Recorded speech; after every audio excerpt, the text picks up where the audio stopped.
تو قرآن مجید نے یہاں لڑکی کے بارے میں جو ذکر کیا، وَلَيْسَ الذَّكَرُ كَالْأُنثىٰ،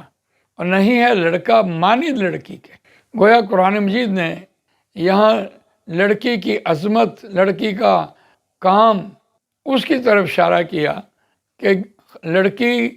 خاندان کی تربیت کر رہی ہوتی ہے۔ نبی اکرم صلی اللہ علیہ وسلم کی خدمت میں کچھ اور صحابیات آئیں اور انہوں نے یہ عرض کی، یا رسول اللہ، سارے انبیاء کرام جتنے بھی تھے وہ سارے مردوں میں سے آئے، تو رسول اللہ صلی اللہ علیہ وسلم نے فرمایا کہ یہ تمہاری اولاد ہی ہیں۔ تو گویا جو لڑکی ہے وہ مرد سے کہیں زیادہ، کہا تو صنف نازک جاتا ہے لیکن مضبوط ہوتا ہے، ہر اعتبار سے وہ مضبوط ہے۔ خاندان کو چلانے کے لیے آپ دیکھیے کہ اس نے سارا گھر گھرستی کا نظام چلانا ہوتا ہے، شوہر کی خدمت کرنی ہوتی ہے، کھانے پکانے ہوتے ہیں، اس نے صفائی کرنی ہوتی ہے، اس نے اولاد کو پیدا کرنا ہوتا ہے،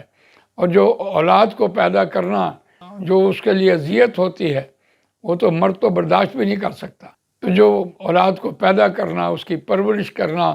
اس کو پھر پڑھانا لکھانا، اس کی دیکھ بھال کرنا، اس کی تربیت کرنا، یہ عورت کے ذمہ ہی ہوتا ہے کام، گھر گرہستی کی زندگی۔ تو اس لیے قرآن مجید نے یہاں اس کی عظمت بیان کی کہ